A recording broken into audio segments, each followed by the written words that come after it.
No niin, tänään taitaa olla semmoinen insinöörille kulttuuria päivä. Mennään Posiolle. Yritetään insinöörin päähän saada jotain kulttuuriymmärrystä vai mihin me nyt ollaan menossa? No, ajateltiin käydä katsomassa vähän sitä Pentikmäkeä, että siellä tämä Pentik-tuotanto on käynnistynyt ja mitä sieltä sitten monennäköistä kippoa ja ruukkua varmaan kärin iloksi löytyy. Ja Okay. vähän historiaakin toivottavasti. Että. Ajateltiin vai sinä ajattelit? Kumpi se nyt oli?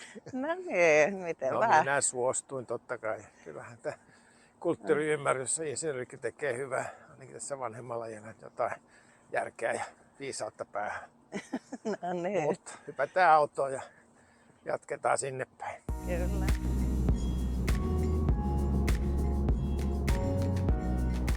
No niin, tässä kun ollaan Posiolle matkalla, just lähettiin, niin semmoinen mielenkiintoinen havainto tästä navigaattorista, huomannut sen jo aikaisemminkin, jota en ole muissa navigaattoreissa, auton navigaattoreissa havainnut, että kun tässä on navigointi, niin jos tulee joku risteys, niin josta pitää kääntyä navigoinnin mukaan, niin tämähän rupeaa hiljentämään siihen risteykseen. Ja jos ei niin ole muuten hereillä, että pitäisi kääntyä, niin se herää siinä vaiheessa, sulla on vakkari päällä, niin tämä alkaa hiljentelemään. Ja tässä just ajelin tuollaisen kääntyvän risteyksen, niin ihan ilman jarrua ja kaasua, niin siitä se hiljenteli jonnekin 20 ja sillä tavalla, että siitä pääsi kääntymään ja se lähti taas kiihdyttää. Voisi sanoa, että nukkuva kuljettaja, joka ei ihan muista aina, mistä pitäisi kääntyä eikä tule seurattua navigoinnin ohjeita, niin huomaa ja herää siinä vaiheessa, kun tämä alkaa jarruttaa, että jaha, nyt on aika kääntyä. No, mielenkiintoisia semmoisia lisäjuttuja tässä havaitsee Teslas aina silloin tällä.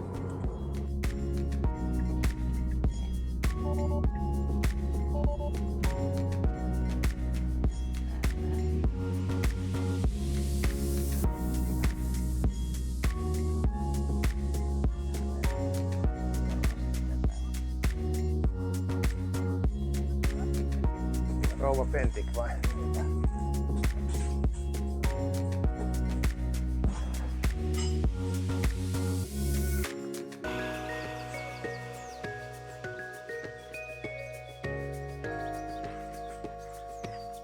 Heippa heippa.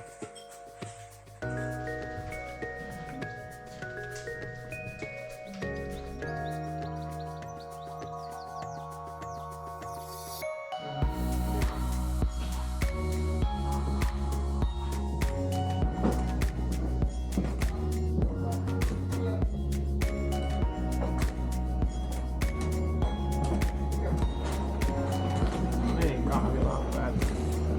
Elikkä museaalta. Mäkierrystä.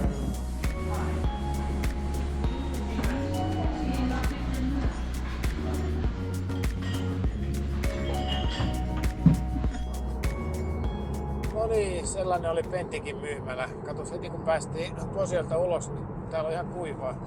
Posiolla vaan sato. Nee. Mutta joo, siellähän oli sitten useampi rakennus, semmoinen oikein iso, erilaisia aikakausia, erilaisia mukeja ja kankaita ja vaikka mitä näin insinöörillekin, niin oli se nyt ihan mielenkiintoisen näköinen paikka. Ja oli siellä pikkusen huumoriakin, mä huomasin, että kun nähtävästi niin kun se on enempi kohdistettu naisille ainakin noin niin kuin vierailijamäärästä, niin siellä varmaan 80% oli naisia, niin huomasin, että siellä oli miehetkin huomioitu. Siellä oli ihan selkeä miesparkki.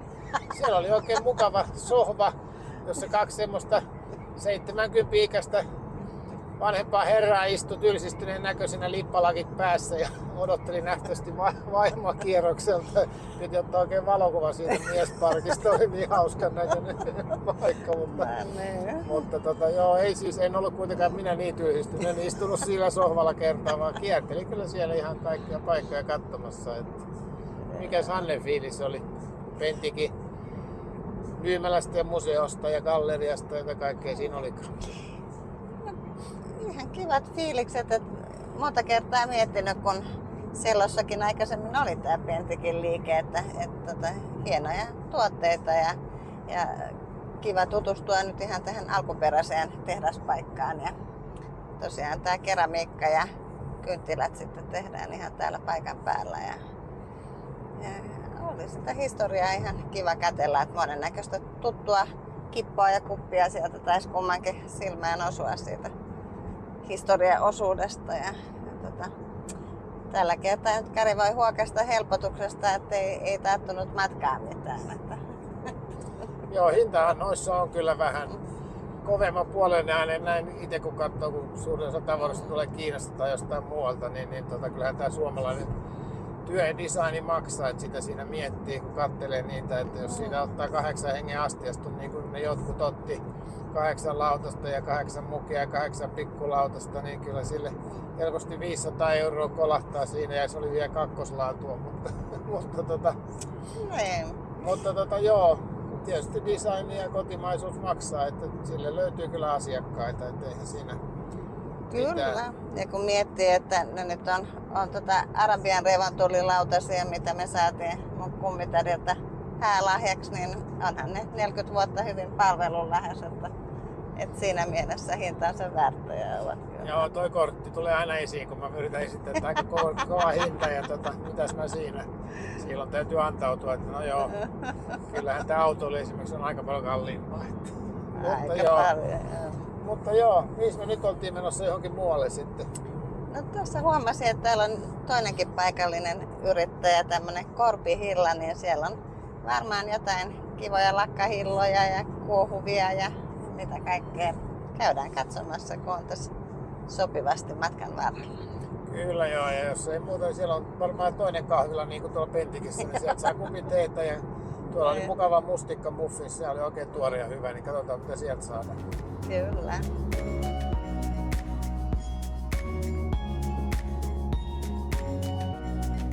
Viisitunturi herkkupuoti, sillä nimellä. Joo. En tiedä, onko toi Korpihilla nyt sitten No, kokeillaan tätä ovea nyt ekaksi ja katsotaan sitten. Joo. Kyllä tässä lukee Korpihilla kuitenkin. Joo. Viisitunturi 40 vuotta. Sparkling from Lapland.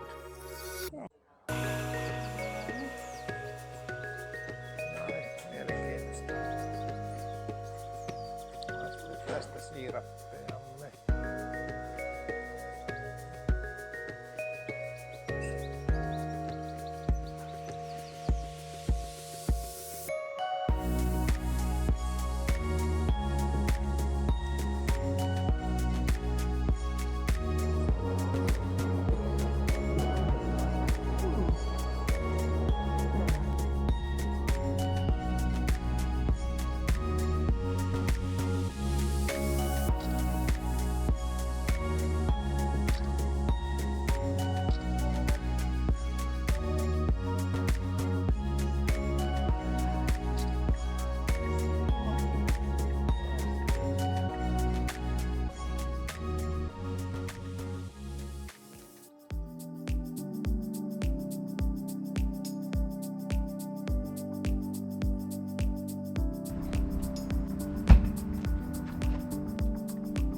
No niin, se on kello 10:30 aamulla ja nyt on viikko Kuusamossa sitten, Kuusamon tropiikissa takana ja suunnataan tänään sitten tuosta Savon maille Kajaanin ohi. Pysähdellään varmaan muutaman kerran ehkä ladataan matkalla kanssa, mutta mites Anne on mieltä tästä meidän viikosta Kuusamossa? No ainakin näkyy paljon poroja. Joo, olihan siellä ihan mielenkiintoista nähtävää ja varmaan se Kiutaköngäs oli niinku upea, tosi kaunis luonnonkoski ja upea se terakotan värinen pystysuora kallio siinä takana. Ja se jäi kyllä mieleen ja olihan tässä ihan muutakin. Rukalla käytiin ja vähän posioon Pentikkielle tehtaalla ja Korpihillassa ja sitten vielä lopuksi täällä French Cafeen tarjoilusta nauttimassa. Että kyllä ihan mukavaa. Ainut miinus ehkä, että vähän turhan viileetä.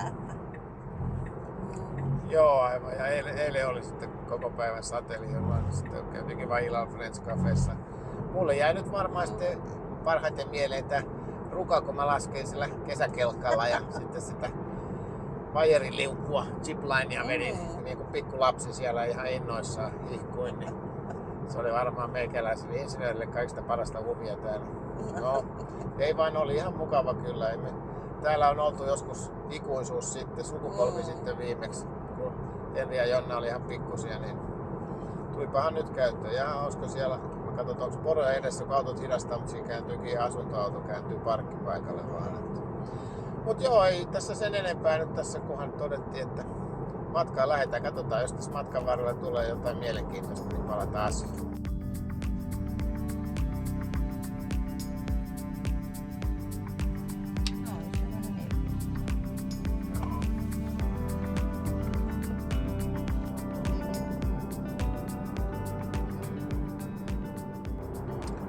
Muutama sana tästä autopilotista. On normaalisti käytetty sitä sillä tavalla, että kun se laittaa päälle, niin se on siihen nykyiseen nopeuteen. Sitten me säädään sitä nopeutta itse aina tilanteen mukaan ja nopeutusten mukaan, mutta tämmöisellä maantiellä, kun tässä ajellaan nyt Kuusamosta Kajaaniin, niin tässä on välillä 80, välillä 100 ja varmaan 60, niin nyt mä otin käyttöön itse asiassa sen, että se säätää sen, niin kuin tässä muuttuu nyt 80, niin se tiputtaa automaattisesti 80, sitten mä laitoin sinne marginaalin plus 5 kilsaa vielä, niin se tiputtaa automaattisesti 85 tossa, ja sitten kun tulee taas 100, niin se nostaa 105, senhän voi säätää sitten, onko se sitten kuinka monta kilometriä yli tai ali sen nopeusrajoituksen, ja sitten samaan aikaan kun laittaa autopilotin sillä, että tässä nyt ajelee itsekseen myöskin tässä kaistaviivojen välissä, niin tää on tällaisella pidemmällä matkalla aika lepposaa, kun ei ole paljon liikennettä ja nopeusrajoitukset silloin tällä aina muuttuu, kun tulee risteysalueita tai taajamia.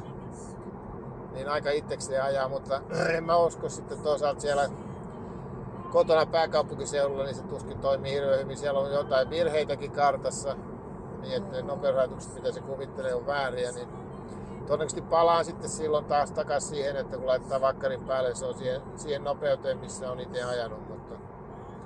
Mutta tällä ei toimi ihan hyvin. Ja kyllähän se tossa sitten, jos ratista ei pidä kunnolla kiinni, niin kyllähän se tossa alkaa aika nopeasti sitten kyllä ilmoittelee, vilkuttaa aika sinistä valoa tuossa, sitten se jossain vaiheessa laittaa tekstiäkin siihen, ja se taitaa sen jälkeen, jos se ei vieläkään reagoi, se ottaa sen pois päältä. Mutta kyllähän tässä, kun tässä ajaa, käsi on polven varassa ja ratissa kiinni, niin tässä on tietty pieni vastus on tuohon rattiin, niin ajelee ihan itsekseen. Niin, että helppoa matkantekoa. Kyllä, tää on niinku, musta tuntuu, että sopii tällaiseen matkaan, kun saetaan maantietä ja tämmönen aika hiljainen liikenne vielä, niin ihan mukava ajaa tällä. Mut joo, me tullaan Suomussalmelle kohta, niin palaillaan sitten taas, jos jotain tulee raportoitavaa. No niin, tässä pieni huomio tähän autopilottiin ja näihin eri järjestelmiin liittyen, kun tässä päädyttiin hiekkatielle, tässä nyt varmaan jonkun matkaa ajellaan hiekkatiellä, niin tähän koko ajan puhutaan, että mä en aja tiellä ollenkaan, että se ei oikein tunnista näitä tien reunoja, välillä tulee tossa hiekkaa tuohon reunaan, niin se on sitä mieltä, että ei ole tiellä ollenkaan tässä alkaa. Se piipittelee ja ilmoittelee tässä, että hätäpoistumista tai on vältetty tai jo ohjauksesta on korjattu tai mitä se tuohon nyt sitten kirjoittaakin. Ja punaisella laittaa sitten tuon reunaviivan. Oi, se on vähän pomppuja. No nyt päästiin asfaltille jo, mutta sieltähän saa sitten sen pois kyllä ton mikäs se nyt olikaan. Se on tuo kaistalta poistumisen hätävälttäminen, joo. Sen kun otti pois, niin loppu huudot, että näitä täytyisi aina vähän sen mukaan säätää, että onko se auto oikeassa vai kuvitteleeko se vaan?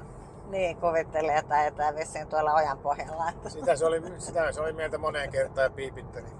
Mut hyvä, tämmönen erityinen huomio tässä vaan, kun matkataan. Ja tässä on enää vajaa 70 kilsaa tullaan mökille.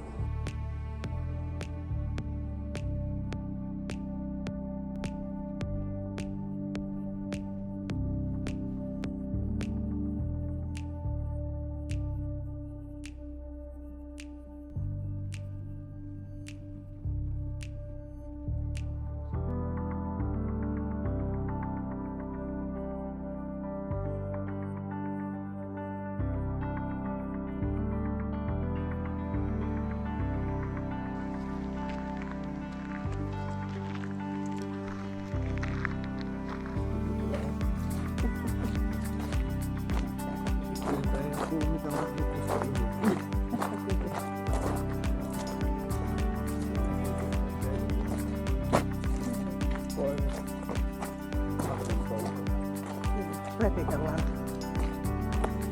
Niin. No, kuka se on siellä niin noissa? Kuka Jimikö se sieltä tuli, yllätettiinkö? Juoksenet varmaan.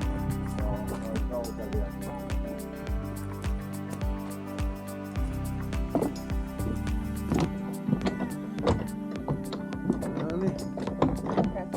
Jaha.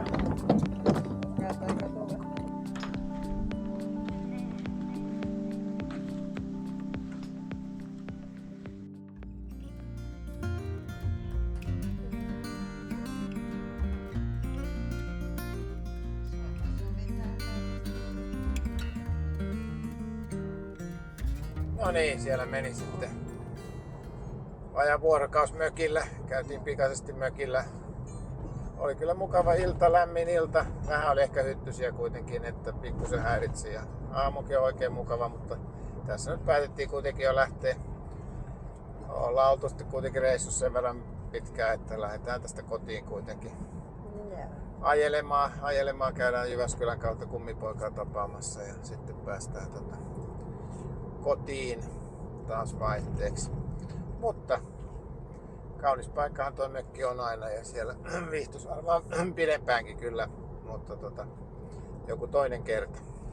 Joo, ja nää oli nyt kun siellä Kuusamossa niin säteli, niin oli kiva kun täällä tuli kaunista ja nähtiin tuossa vielä lähtiessä Lammella niin Joutsen äiti 5 poikasensa kanssa, että sekin oli tosi upeata, että viehättävän näköistä ja nyt matka jatkuu sitten kohti Jyväskylää.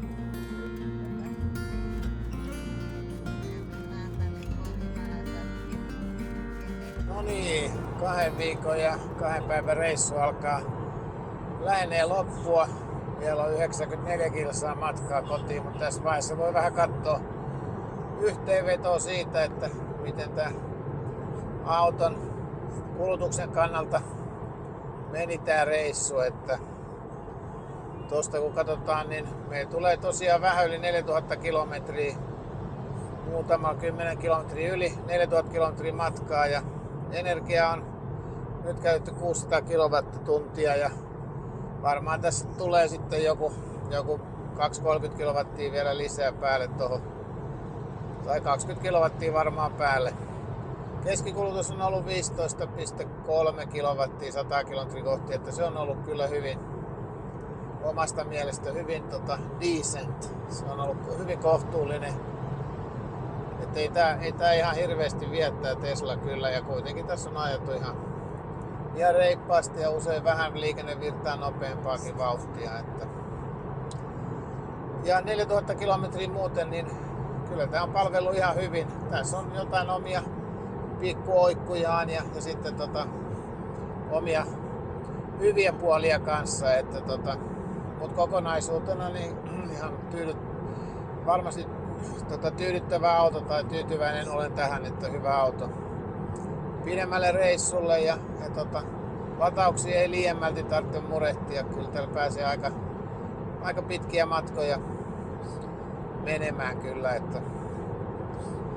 ja latureita on pääasiassa käytetty Ionitia, että saatiin vähän edullisemmilla hinnoilla sähkö niin Ruotsissa ja Norjassa kuin täällä Suomessakin. Jonkun verran käytetty virranlatauksia, kun varsinkin tuolla Kuusamon tropiikissa oli pihassa virranlaturit, niin käytettiin siellä yöllä sitten ja sitten Teslaa käytettiin Norjan puolella Trondheimissa, kun hintaero oli niin pieni Ionity ja se oli kätevämmällä paikalla. Mutta sellaista noin niin kuin ihan auton kulujen kannalta. Vielä ei ole laskenut, että paljon nämä sähköt tuli maksaa, mutta siitä nyt sitten ehkä myöhemmin jotain sitten katsoo, ne laskee ne yhteen. Mutta mites tää reilun 2 viikon loman kannalta sitten? No, ainakin voi sanoa, että ei ole nyt todellakaan ollut mikään aurinkoloma, mutta sitä me ei tietysti sinänsä odotettukaan, kun pohjoiseen lähdettiin. Että kyllä on musta monta mielenkiintoista kohdetta. Oorekin oli ihan viehättävä paikka ja Trondheimin retki siihen mukava piristys. Ja kyllä siellä Kuusamossakin aika meni oikein mukavasti ja nyt vielä saunottiin mökillä kauniissa ilmassa ja nähtiin aamulla vielä Joutsen 5 poikasen kanssa Lammen rannalla. Niin kaiken kaikkiaan varmaan voi sanoa, että ihan mukava loma. Vaikka tämmönen reissumimmi onkin, niin ehkä nyt on ihan kiva, kun meillä on uusi saunatuoksu, niin päästään sitten kotiin saunomaan uuden tuoksun kanssa.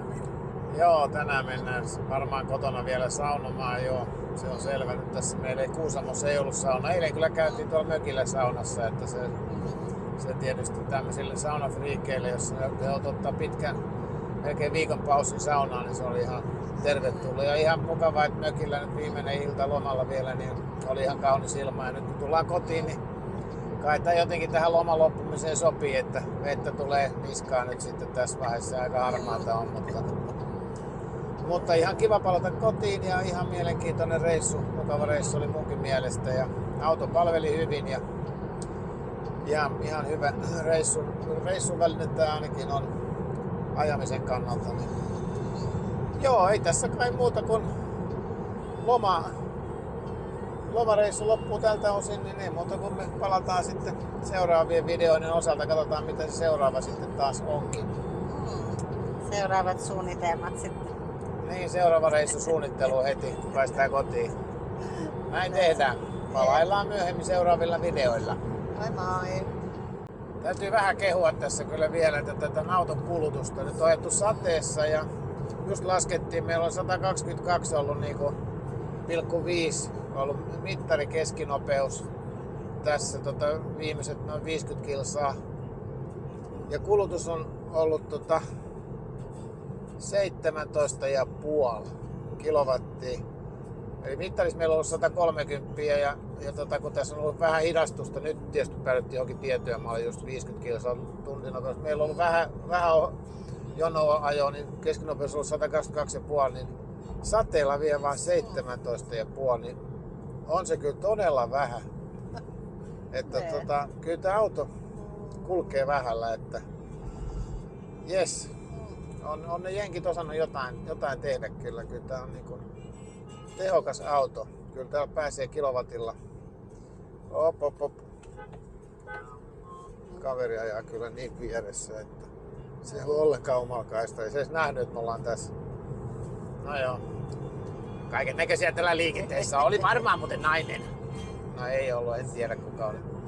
Joo, mutta ei kai tässä sen enempää. Olisi mennyt leikata jo aikaisemmin poikki. Niin mutta pienellä menee tää Tesla, että siinä mielessäkin tosi kiva. Joo, mutta eipä tässä sen enempää, niin laitetaan kamerat kiinni, kun lisää insinööri höpöttää.